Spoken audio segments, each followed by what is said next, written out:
Ayan mga kadrama-rama, alam ko pong inaabangan nyo po yung abot kamay na pangarap no, dahil talagang mas tumitindi ngayon ang labanan ni Annalyn at saka ni Doc Carlos. Talagang nag-interchange po sila ng mga salita no, dahil sa suggestion lamang na yun no.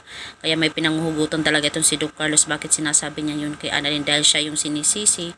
Bakit nagkagulo yung kanilang engagement? Dahil sa kagustuhan ni Annalyn na magkita yung tatay at nanay niya. Kaya itong si Doc Lyndon talagang awang-awa na din dito kay Doc Annalyn, dahil alam naman po natin na mahal talaga ni Lyndon itong si Annalyn, kaya pinoprotektahan niya talaga si Annalyn. Kaya mga kadrama, posible na ba talagang sabihin ni Doc Lyndon yung katotohanan dito kay Annalyn? Dahil sumusobra na itong si Doc Benitez. Yeah. Huwag kang papayag. Kaya sasabihin ni Doc Lyndon na huwag kang papayag na saktan ka ni Doc Carlos ng ganun-ganun na lamang. Ang totoo niyan, anak niya si Zoe. Kaya sinasabi ko ito sa iyo, Annalyn, dahil sobrang akong naawa sa iyo. Kailangan mo nang malaman yung katotohanan para pagbayaran na nila yung kanilang mga kasalanan.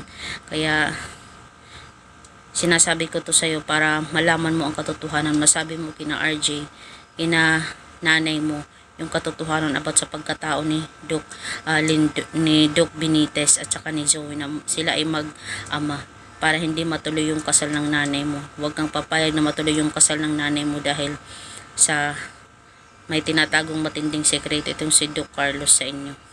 So yun lang mga kadrama, abangan na lang natin no yung next na mangyayari dito sa abot kamay na pangarap, dahil talagang pag nanonood ako naiiyak ako kay Annalyn. Talaga parang naawa ko sa kanyang kalagayan na ginaganyan siya ni Doc Carlos. Kaya oras na para malaman nila yung katotohanan about sa pagkatao ni Doc Carlos at saka ni Zoe. So yun lang po mga kadrama, maraming salamat sa iyong panonood palagi na aking mga video. Huwag niyo pong kalimutan na i-like, i-share, at i-subscribe po yung aking channel. Thank you so much and God bless you. Maraming salamat again. Bye!